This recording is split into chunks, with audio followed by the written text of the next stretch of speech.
On today's show, the Cleveland Cavaliers look to move to 10-0 for the first time in franchise history. Plus, Donovan Mitchell says he should be getting to the free throw line more, and I agree with him. We'll be talking about that and so much more on this edition of Locked On Cavs.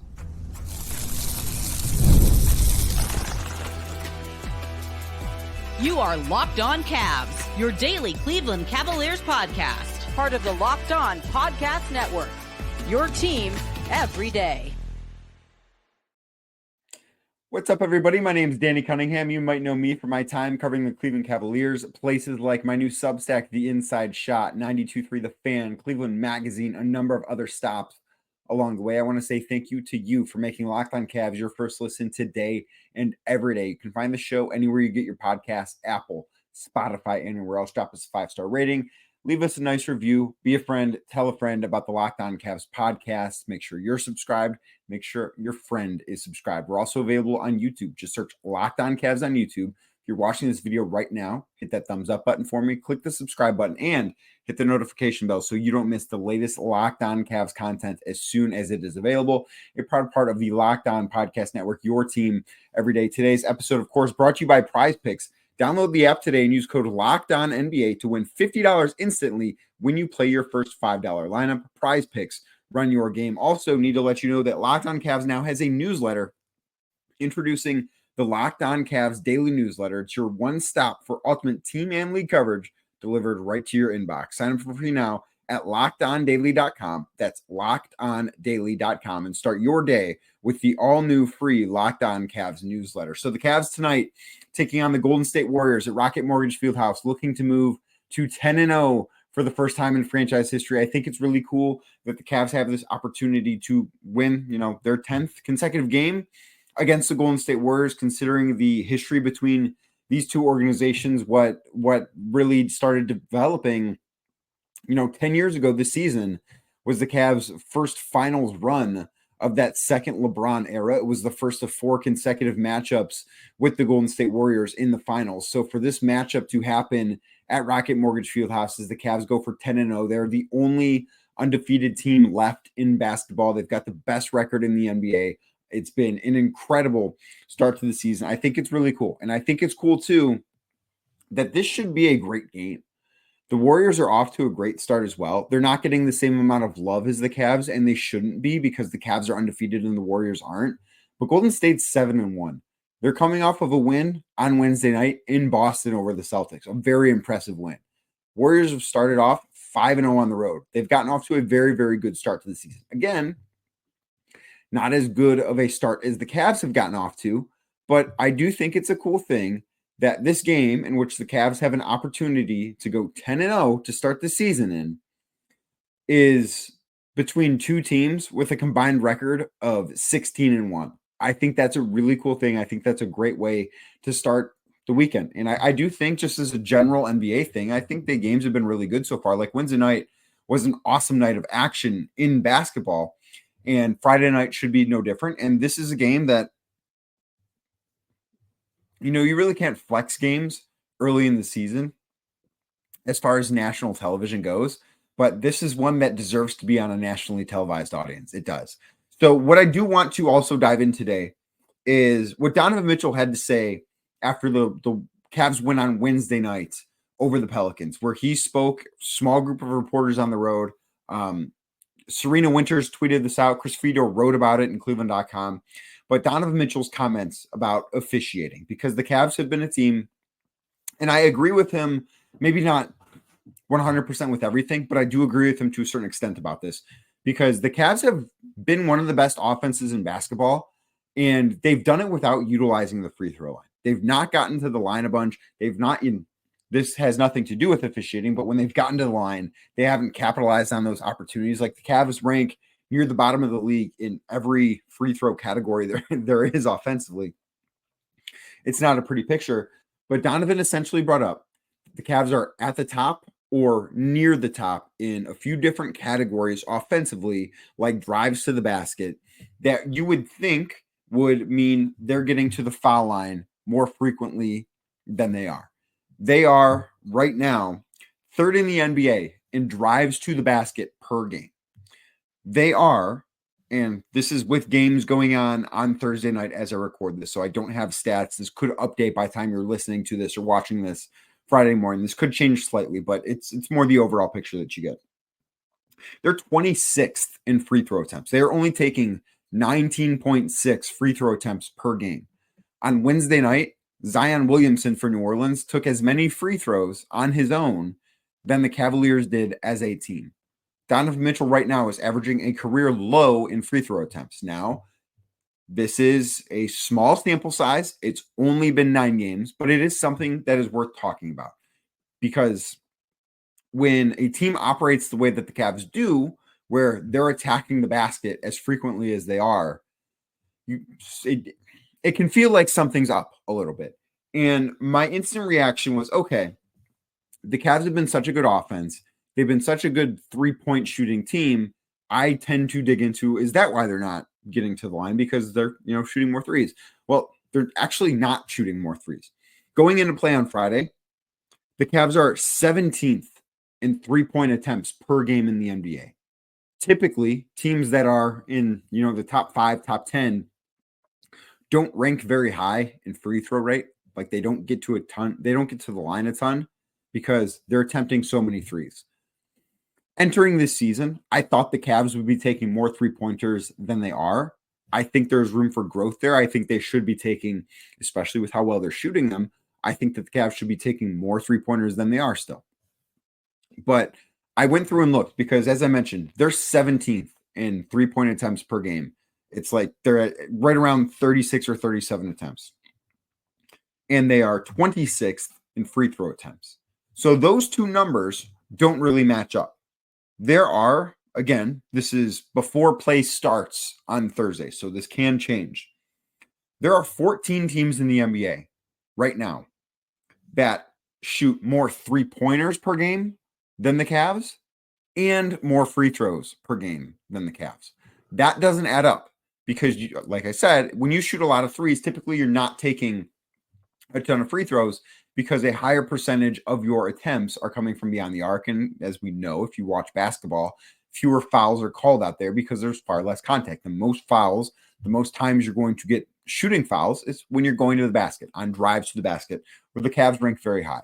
So I agree with Donovan that the Cavs should be getting more calls. Watching these games, I felt that way. If you rewind to that Lakers game last Wednesday, I believe the Lakers committed like 5 or 7 fouls all night, with 4 of them coming in garbage time in the fourth quarter. Cavs committed 27 or 29 against the Pelicans. The Pelicans did not have their first team foul in the second half, and Zion was called for a charge at a certain point, which is not a team foul, but they didn't have their first team foul in the second half until the fourth quarter. That's a little bit ridiculous to me with a team that is attacking the basket as frequently as the Cavs are. Now, I will say the one thing that I don't think has been brought up in these conversations when you talk about how frequently the Cavs are attacking the basket is what the Cavs are doing is they're driving to the basket more than most teams in the league, but they're also passing out of those drives more frequently than almost every team in the league. Going into play on Friday, the Cavs lead the NBA with 8.1 assists off of drives per game. So that means, while yes, they are attacking the rim, they are driving to the basket, they're not necessarily always attempting shots, because it's easy to get those two things confused. Like, the Cavs are driving to the basket on average 56 times a game. Of those 56 times, which ranks third, they're taking 22 shots. So they're passing out of these drives a lot, and turnovers are factored into it, and free throw attempts are factored into it too. But they're drawing they're shooting 5.3 free throws per game off of these drives, which that is not a high enough number. I do think that is a number, because you look that teams near them, the Brooklyn Nets, are attempting 0.2 more field goal attempts per game on drives. They're averaging a full 2 free throws more. That is, I think, an issue. For the Cavs to be where they're at with how many free throws they're getting, it just seems a little bit off. Now, again, I do think a big part of it is how frequently they're passing out here. and they've got a solid assist percentage. Like they lead the NBA with an assist percentage on 14.5% of their drives. Whoever is driving the basketball is recording an assist. That is 3 percentage points higher than second place. So that is a big part of it. Why, too, they're not getting these calls. They're not getting to the line as often. They're fourth last, they have the fourth fewest personal fouls called again or for them in these situations.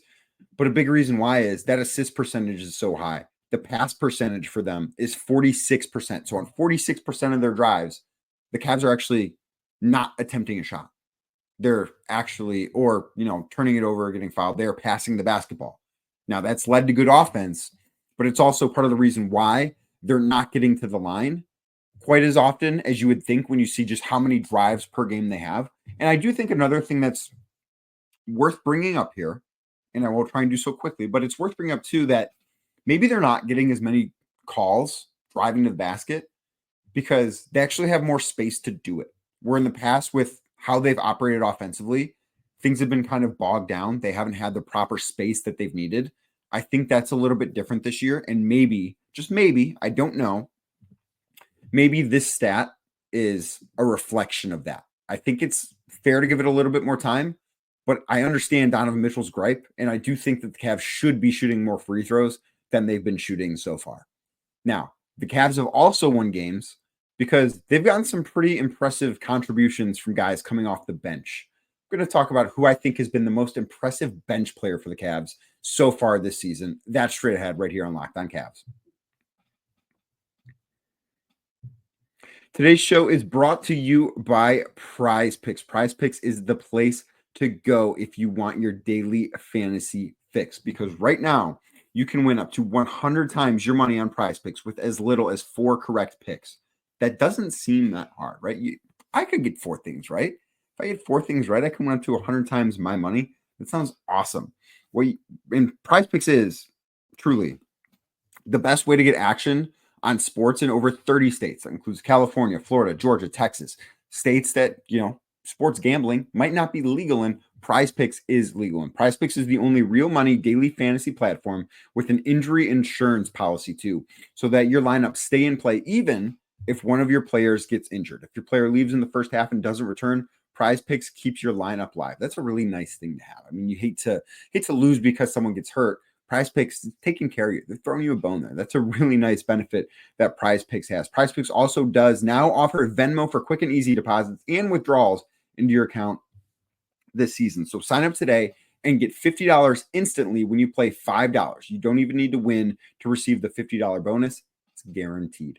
Prize Picks also offers weekly promotions that can lead to big payouts like Taco Tuesday. Each Tuesday, Prize Picks discounts select player projections up to 25% to provide even more value for your lineup. So what you need to do, download the app today and use code LOCKEDONNBA to get $50 instantly after you play your first $5 lineup. Pretty good. Again, download the Prize Picks apps today. Use code LOCKEDONNBA. That's LOCKEDONNBA to get $50 instantly after you play your first $5 lineup. Prize Picks. Run your game. Today's show is also brought to you by FanDuel Sportsbook. I've been telling you a lot about FanDuel Sportsbook because it is America's #1 sportsbook. And right now, new customers can bet $5 and get $150 in bonus bets if you win. All you got to do, be right on a $5 wager, and 150 bonus bets are yours if you are new to FanDuel. And I do have to say, the FanDuel Sportsbook app gives you everything you need to place live bets on the NFL, NBA, whatever, hockey. It is hockey season. I'm not watching hockey, but it's hockey season. Or at least that's what I've heard. It's hockey season. So you can do all that in one place, the FanDuel Sportsbook app. So when you get a hunch in the middle of a game, you can check out the latest stats, view live play-by-play, so much more on the same page where you place your bets. Just visit FanDuel.com today and join. That's FanDuel.com today to join. I've mentioned the Cavs win total a number of times. FanDuel had it at 48.5 before the season. I told you, what? I really like that. I think the Cavs are going to win 50-plus games easy. I strongly believe that. And I talked about this last week that FanDuel had them at 52.5. Pretty big jump for just a week of basketball being played. Well, I logged into the FanDuel Sportsbook app today, and I went to NBA regular season wins, Cleveland Cavaliers. I wanted to see what they were at. Cavs are at 53.5, and it's at minus 120. So FanDuel right now is telling you they think the Cavs are going to win 54, at least 54 games this season. If you like that and you're new to FanDuel, maybe you want to place $5 on it. Maybe you want to place more on it. I don't know. But FanDuel is the place to go if you want to do that. And if you're a new customer right now, you can get started with $150 in bonus bets if you win your first $5 bet ahead. Again, head on over to FanDuel.com. That's FanDuel.com today. Never waste a hunch and make every moment more with FanDuel, an official sports book partner of the NFL. Thank you again for making Locked On Cavs your first listen today and every day. You can find the show everywhere you get your podcasts, Apple, Spotify, anywhere else. Leave us a 5-star rating, say some nice words and review, and be a friend.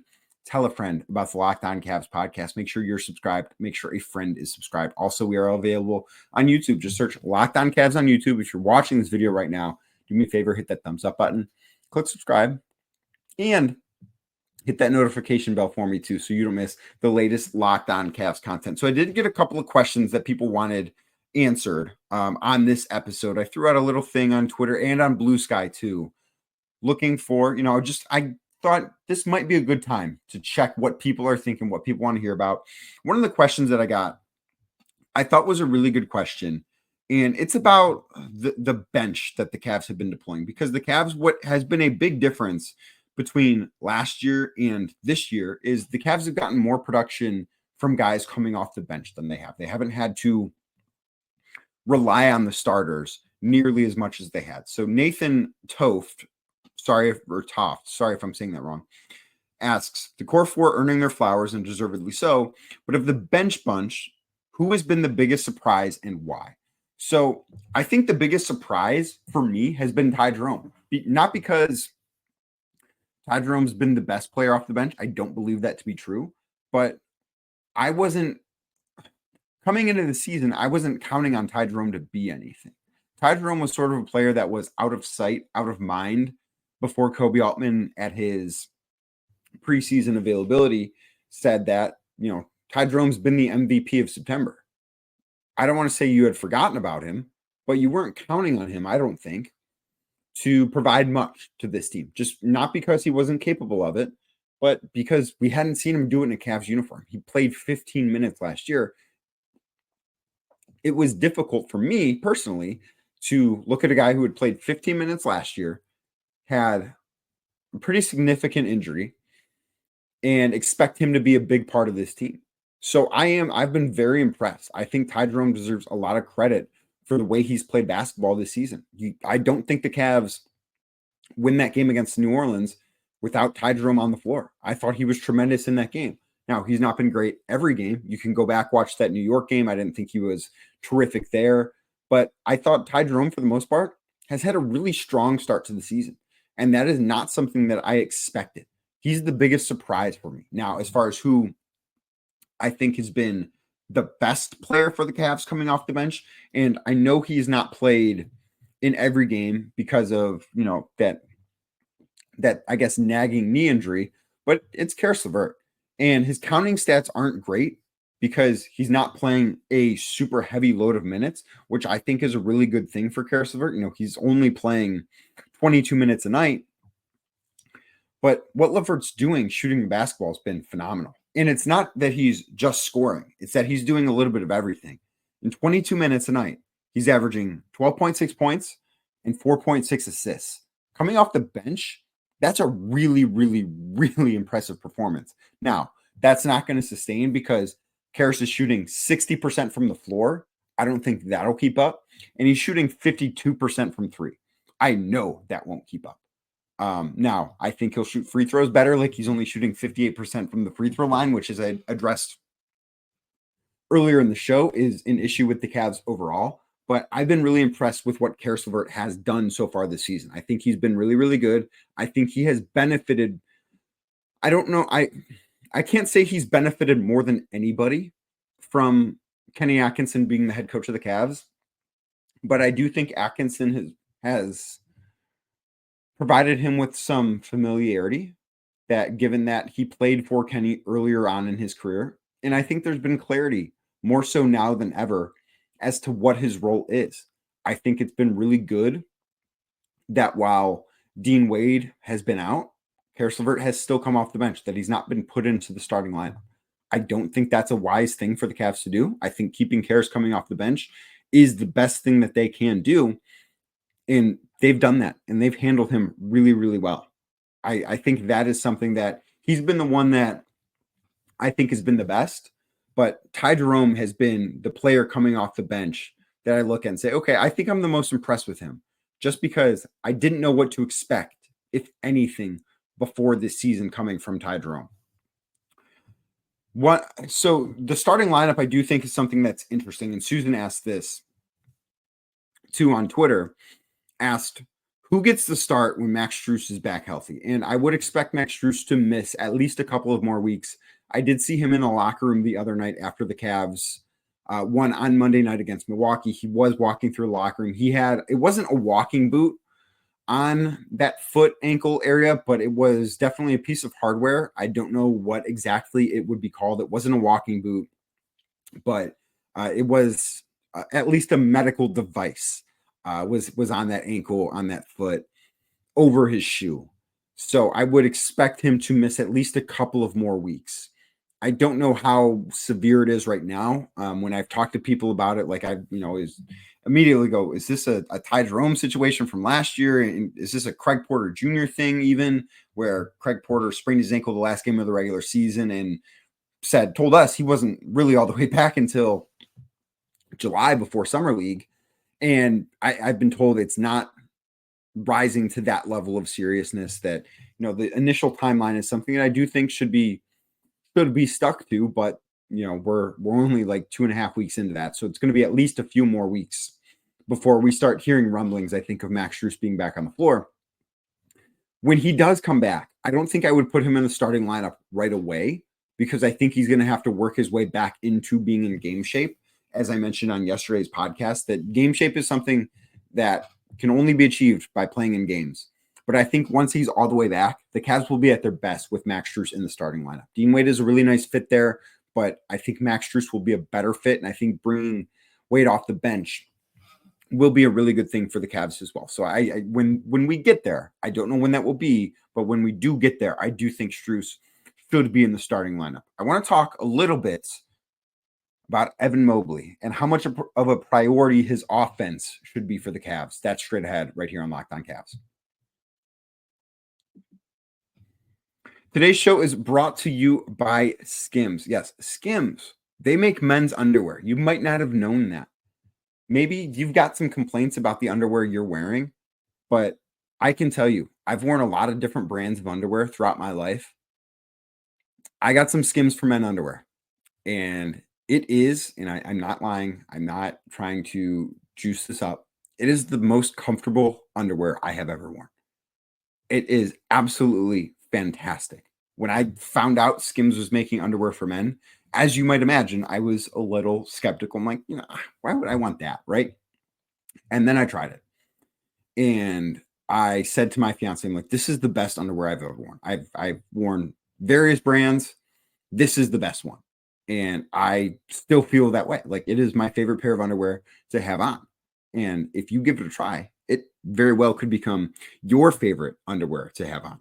I'm a big fan of the 5-inch stretch boxer briefs, but there are several different kinds that you can, maybe you're a 3-inch boxer brief, maybe you like cotton. I don't know what you're into, but I can tell you what I've got, that 5-inch boxer brief, few pairs of them, most comfortable underwear I've ever worn. So what you need to do, if you want to be in possibly the most comfortable underwear you've ever worn, head on over to Skims Men. So shop Skims Men at skims.com. That's SKIMS.com. Let them know we sent you. So after you place your orders, select podcast in the survey, select our show in the drop-down menu that follows. And if you're looking for perfect gifts for the whole family, Skims just launched their biggest holiday shop ever, also available at skims.com. Again, go shop Skims Men at skims.com. That's SKIMS.com today.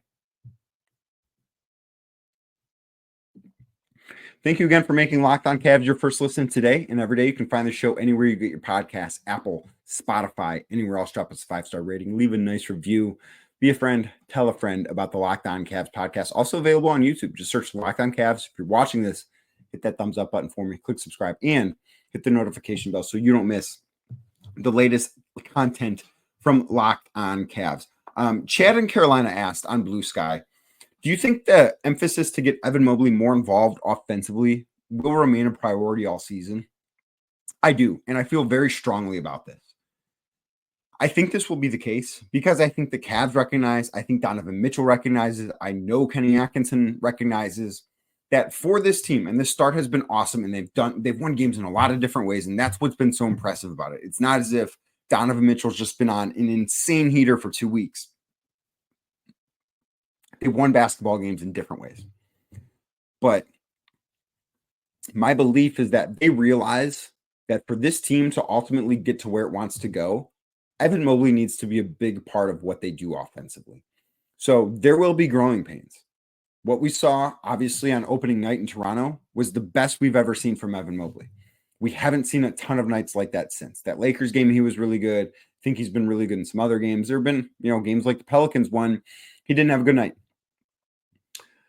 But the Cavs are going to have growing pains with it. It's not going to be flawless. But their bet needs to be that by the end of the season, Evan Mobley is such a force offensively that they become so much more difficult to deal with. So you saw him against the Pelicans. I think he had 16 shot attempts, which is more than we're used to seeing from Evan Mobley. That is way more than we're used to seeing from Evan Mobley on offense. Now, he wasn't super efficient. I think he finished with 15 or 16 points, which is not what you want to see. But there are going to be nights like that where he goes 7 of 16, scores 15 points. That's part of that process. It's not going to be flawless all the time. It's not. But if you have nights like that, the Cavs have to hope that they're part of the growing process for him. Because you take a look at his box scores from last year, and I get it, he only played in 50 games. So he took 16 shots on Wednesday night against the Pelicans. He only had 4 games all of last season in which he had 16 or more shots. He had 1 game with 22 shots, 2 with 17, and 1 with 16. And I can look at that and say, okay, this is growth. This means Evan's being more aggressive. Even if it's not working out on that particular night, that has to be part of the process. So I do think that Evan's growth on offense will be something that we continue to see the Cavs push throughout the rest of the year, because this team has the potential, I think, to go on a really deep playoff run. I don't know if that's conference finals, NBA finals, winning it all. I don't know, but I know they're capable of it. But for them to be capable of it, they need Evan Mobley to be capable of having huge nights on offense. And that's why I think we're going to continue to see them just force the issue with Evan. He's going to be aggressive. He's going to be a focal point. He's going to be a big part of what they do on both ends of the floor. Well, tonight we'll see if the Cavs can move to 10-0 as they take on the Golden State Warriors. I'll be back tomorrow, going to have a Saturday episode, Locked On Cavs, talking Cavs Warriors, see if they're 10-0, if they're not, what went wrong, if they are, what went right. We will talk about all of that and so much more tomorrow right here on Locked On Cavs. Like I said earlier, you can find the show anywhere you get your podcasts, Apple, Spotify, anywhere else. Drop us a 5-star rating, leave a nice review, be a friend, tell a friend about the Locked On Cavs podcast. And we're available on YouTube too. If you're watching this video, hit that thumbs up button for me, click subscribe, and hit the notification bell so you don't miss the latest Locked On Cavs content. And I will be back tomorrow, probably Sunday too, with some more Locked On Cavs coming your way.